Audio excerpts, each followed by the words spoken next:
All right, welcome back, and let's talk about the battle for the states, about the ongoing elections in Tamil Nadu and West Bengal. First, in Tamil Nadu, it's a high-stake contest with sharp political face-offs, 11th hour alliance changes, interesting political debuts, and the unmissable superstar fights. While the AIADMK-led alliance is gearing up for a fierce comeback, determined to unseat the Chief Minister MK Stalin, the BJP is pushing hard to expand its footprint in a state where it has long sought a breakthrough.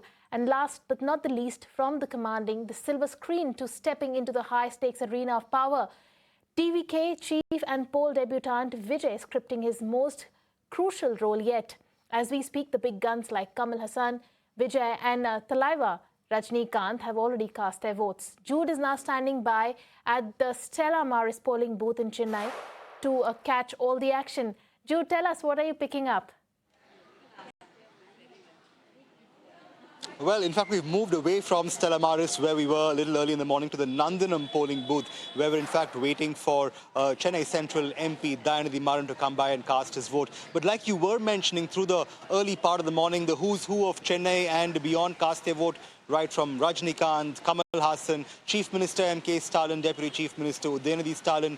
There was, of course, Kanimori as well, and even K. Palaniswamy, former Chief Minister from the Edapadi constituency, former Finance Minister P. Chidambaram also casting his vote from Sivaganga. And you're seeing voting by and large pick up at a brisk pace across the state, and more so in Chennai this time around. Remember, it's a classic three-cornered contest this time, with the DMK fighting off perceived anti-incumbency to stay in power, the BJP AIADMK combine and the NDA hoping to wrestle power back from the DMK and make a comeback as far as Tamil Nadu is concerned, and the challenger in the TVK itself. Now, while Tamil Nadu has largely been an anti-incumbency driven state, you're also seeing some pro-incumbency insofar as 20 to 30 constituencies are concerned. In fact, the likes of an MK Stalin winning Kolattur 3 times in a row, an O. Pannirselvam, former AIADMK strongman, now with the DMK, winning Bodhinayakanur 3 times in a row. Other names like Periyasamy or even Sendil Balaji, strongmen of their parties, continuing to win election after election from their respective stronghold seats. So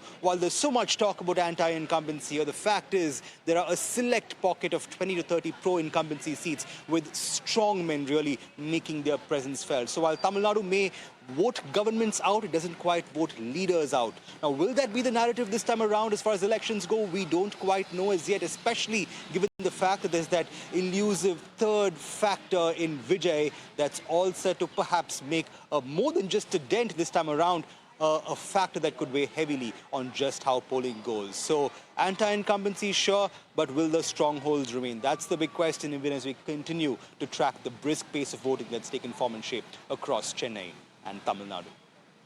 Jude, thanks so much for joining us with all those details. But Jude also caught up with N. Ram to talk about what's at stake. Let's go across and take a look at that conversation. Mr. Ram, just a few comments from you on exercising your franchise, sir. It was very orderly. I'm very happy to cast my vote.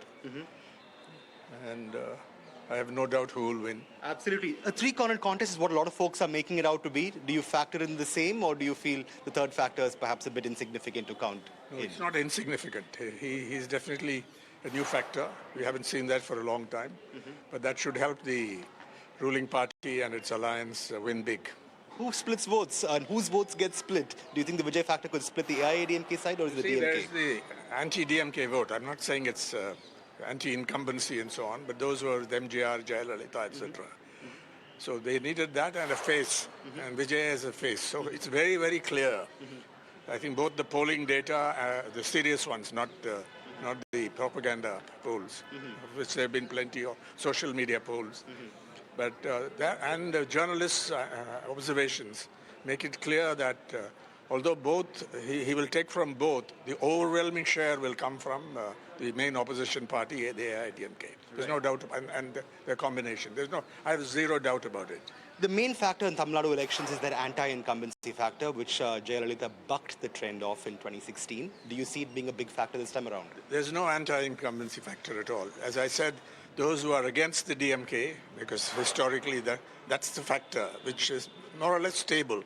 There may be some fluctuation there, up and down, depending on how they feel, the mood of the nation, what's done in the state, what they expect and so the social media campaigns, etc. All that will make a difference. But there's no anti-incumbency factor here. But otherwise, you can't explain what happened to Naveen Patnaik or earlier Jyoti Basu or Mamta Banerjee. They go on, and not that there are no controversies, but this is a lazy term when they say anti-incumbency factor. In some states, they alternate, as in Kerala, and in Tamil Nadu also, to some extent. But as you pointed out, some buck the trend, and so it's really, people make up their minds. It's a highly politicized system, and this state in particular is highly politicized between the two alliances.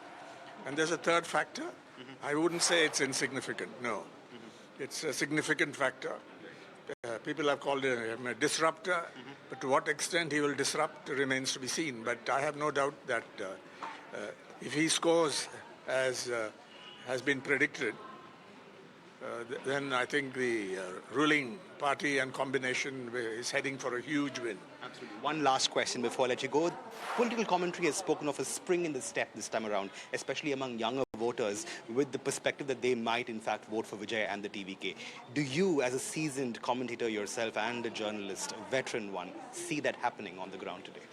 Yes, I think it's happening to an extent. We hear that people who have no vote in school and so on, or even younger, tell their parents you must vote, because that campaign has been effective. So definitely that makes a difference. All right, great speaking to you as always, Mr. Ram. Thank you very much. All right, we'll keep getting